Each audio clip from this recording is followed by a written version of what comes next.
మన యొక్క లీడర్ ఎంత ఇంటలెక్చువల్ గా ఆలోచిస్తే, ఎంత మంచిగా ఆలోచిస్తే, ఎంత దూరదృష్టి ఉంటే, ఎంత సామాజిక స్పృహ మరియు సేవ చేసేటటువంటి భావన ఉంటే అంత రిజల్ట్ మనకు వస్తుంది. మన పిల్లల భవిష్యత్తు, మన భవిష్యత్తు మొత్తం కూడా మన లీడర్ పై ఆధారపడి ఉన్నప్పుడు మనం ఎలాంటి లీడర్ని ఎన్నుకుంటున్నాం అన్న విషయాన్ని మనం ఒక్కసారి ఆలోచించాలి. ఈరోజు ముస్లిం సమాజంలోని మహిళలు పెద్ద సంఖ్యలో ఇక్కడ ఉన్నారు, ముస్లిం పురుషులు కూడా ఉన్నారు. మన ఈ సమస్యల నుండి మనం బయటపడాలంటే ప్రజాస్వామ్యంలో ఓటే మన ఆయుధం.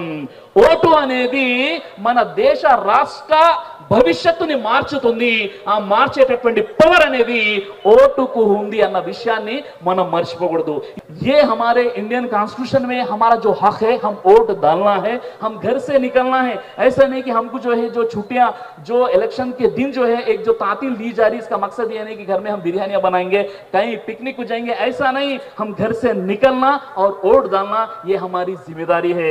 हम किसको वोट डालना, हमारी जिंदगी में तब्दीली आने के लिए हमें एक ऐसे अच्छे इंसान को हम वोट देना चाहिए ताकि हमारा जो डिस्ट्रिक्ट का, हमारे जो वतन का, हमारे जो कॉलोनी का, जहां पर हम लोग रह रहे हैं वहां पर कुछ डेवलपमेंट हो.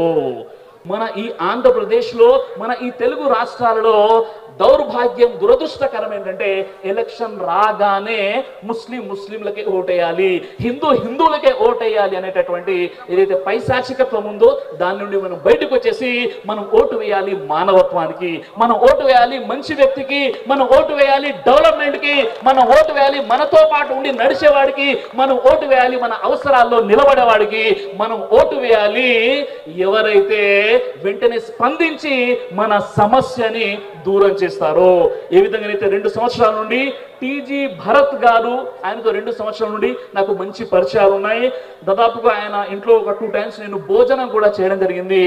ఒక మంచి మనస్తత్వాన్ని, మంచి వ్యక్తిని నేను చూశాను. కాబట్టి ఈ రోజు ఈ కార్యక్రమానికి, ఈ ప్రోగ్రాంకి నేను వచ్చాను.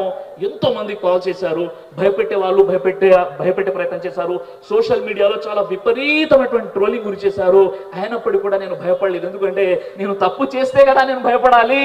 నేను ఒక మంచి వ్యక్తికి మద్దతు ప్రకటించడానికి వచ్చాను, మంచి వ్యక్తికి మద్దతు ప్రకటించడానికి వచ్చాను. ఎందుకంటే నా ప్రసంగాల్లో ఎక్కడ కూడా కుల మతాలను టార్గెట్ చేసుకుని నేను మాట్లాడను, నేను అందరినీ కలుపుకుంటాను. భిన్నత్వంలో ఏకత్వం, ఇదే మన దేశ ఔన్నత్యం. మరి అలాంటప్పుడు ఎలక్షన్స్ కంటే ముందు భాయిగా ఉండి ఎలక్షన్ రాగానే భవని అనుకోవడం ఏదైనా మంచిదంటారా? తప్పు కదా. కాబట్టి ఒక మంచి వ్యక్తిని ఎన్నుకోండి అని చెప్పడానికి నేను వచ్చాను.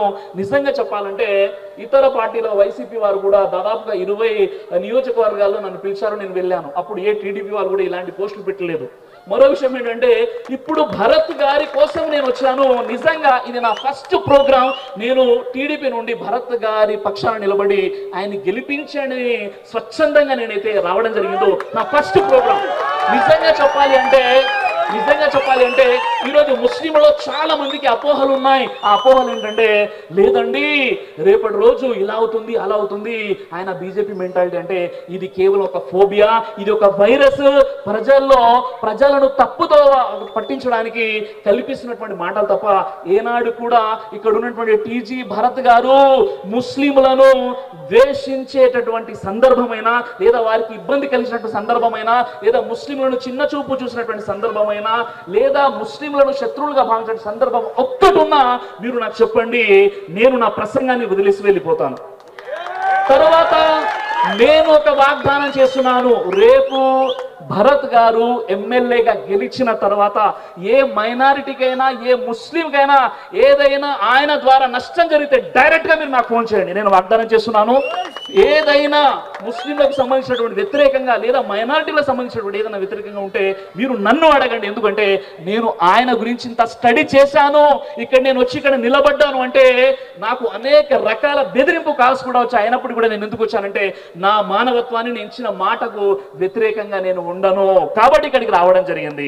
కాబట్టి సోదరులారా, ఈ రోజు అత్యధిక మెజారిటీతో మన మంచి మనిషి, మనతో పాటు ఉండేవాడు, మన కష్టాలలో మన కోసం నిలబడేవాడు, మన భుజంతో నిలబడేవాడు, నీకు ఏ కష్టం ఉంది అని అడిగేవాడు, నీతో పాటు నడిచేవాడు, ముస్లిం మహిళల యొక్క సమస్యలు, ముస్లింల సమస్యలు, మైనారిటీల సమస్యలు తెలుసుకొని దానికోసం పోరాడేవాడు.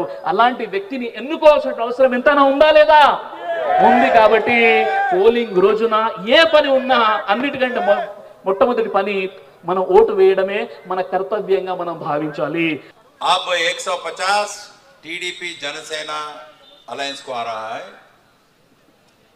और आपको देखकर मुझे कोई शक नहीं है कि टीजी भरत साहब आपके ताउन से जून 4 तारीख को जीतने वाले हैं, यहाँ के एमएलए रहेंगे और लैंड रेट्स 20% जरूर बढ़ेंगे. जरूर वोट दीजिए, जीतने वाली पार्टी को वोट दीजिए, हकदार बनिए, क्योंकि वोट देने से हम उसमें हिस्सेवार बनेंगे. हक से हम जो भी हमारे हक हैं बरकरार रखेंगे. हमारे तौर तरीके, मजहबी तौर तरीके, चाहे बुर्का हो चाहे हिजाब हो, टीडीपी जनसेना से ही बरकरार रहेंगे. ये आपको कहते हुए हमारे भरत साहब को वोट दीजिए, हमारे एमपी को भी वोट दीजिए.